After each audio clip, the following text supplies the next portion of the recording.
After 20 years. The cop moved along the street looking strong and important. This was the way he always moved. He was not thinking of how he looked. There were few people on the street to see him. It was only about 10 at night, but it was cold, and there was a wind with a little rain in it. He stopped at doors as he walked along, trying each door to be sure that it was closed for the night. Now and then he turned and looked up and down the street. He was a fine-looking cop, watchful, guarding the peace. People in this part of the city went home early. Now and then you might see the lights of a shop or a small restaurant, but most of the doors belonged to business places that had been closed hours ago. Then the cop suddenly slowed his walk. Near the door of a darkened shop, a man was standing. As the cop walked toward him, the man spoke quickly. "It's all right, officer," he said. "I'm waiting for a friend. 20 years ago, we agreed to meet here tonight. It sounds strange to you, doesn't it? I'll explain if you want to be sure that everything's all right. About 20 years ago, there was a restaurant here where this shop stands. Big Joe Brady's restaurant. It was here until 5 years ago," said the cop. The man near the door had a colorless, square face with bright eyes and a little white mark near his right eye. He had a large jewel in his necktie. 20 years ago tonight," said the man, "I had dinner here with Jimmy Wells. He was my best friend and the best fellow in the world. He and I grew up together here in New York, like two brothers. I was 18 and Jimmy was 20. The next morning, I was to start for the West. I was going to find a job and make a great success. You couldn't have pulled Jimmy out of New York.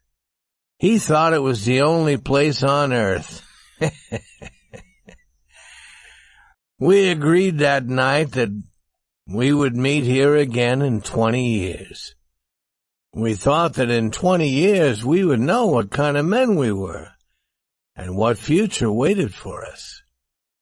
"It sounds interesting," said the cop. "A long time between meetings, it seems to me. Have you heard from your friend since you went west?" "Yes, for a time we did write to each other," said the man. "But after a year or two we stopped. The West is big. I moved around everywhere, and I moved quickly. But I know that Jimmy will meet me here if he can. He was as true as any man in the world. He'll never forget. I came 1,000 miles to stand here tonight, but I'll be glad about that if my old friend comes too." The man waiting took out a fine watch covered with small jewels. 3 minutes before 10, he said. "It was 10 that night when we said goodbye here at the restaurant door." "You were successful in the West, weren't you?" asked the cop. "I surely was. I hope Jimmy has done half as well. He was a slow mover. I've had to fight for my success. In New York, a man doesn't change much. In the West, you learn how to fight for what you get." The cop took a step or two. "I'll go on my way," he said. "I hope your friend comes all right. If he isn't here at 10, are you going to leave?" I am not, said the other. I'll wait half an hour at least. If Jimmy is alive on this earth, he'll be here by that time. Good night, officer. Good night, said the cop and walked away, trying doors as he went. There was now a cold rain falling and the wind was stronger. The few people walking along that street were hurrying, trying to keep warm. At the door of the shop stood the man who had come 1,000 miles to meet a friend. Such a meeting could not be certain, but he waited. About 20 minutes he waited, and then a tall man in a long coat came hurrying across the street. He went directly to the waiting man. "Is that you, Bob?" he asked doubtfully. "Is that you, Jimmy Wells?" cried the man at the door. The new man took the other man's hand in his. "It's Bob! It surely is! I was certain I would find you here if you were still alive. 20 years is a long time. The old restaurant is gone, Bob. I wish it were here, so that we could have another dinner in it. Has the West been good to you?" "They gave me everything I asked for." "You've changed, Jimmy. I never thought you were so tall." "Oh, I grew a little after I was 20. "Are you doing well in New York, Jimmy?" "Well enough. I work for the city. Come on, Bob. We'll go to a place I know and have a good long talk about old times." The two men started along the street arm in arm.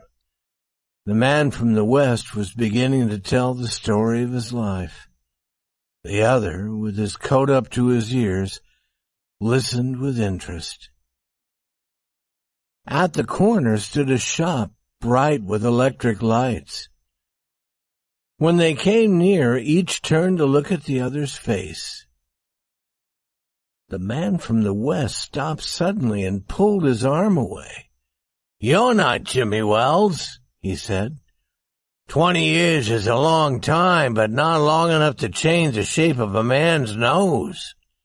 It sometimes changes a good man into a bad one," said the tall man. "You've been under arrest for 10 minutes, Bob. Chicago cops thought you might be coming to New York. They told us to watch for you. Are you coming with me quietly? That's wise. But first, here's something I was asked to give you. You may read it here at the window. It's from a cop named Wells." The man from the West opened the little piece of paper. His hand began to shake a little as he read. "Bob, I was at the place on time. I saw the face of the man wanted by Chicago cops. I didn't want to arrest you myself, so I went and got another cop and sent him to do the job.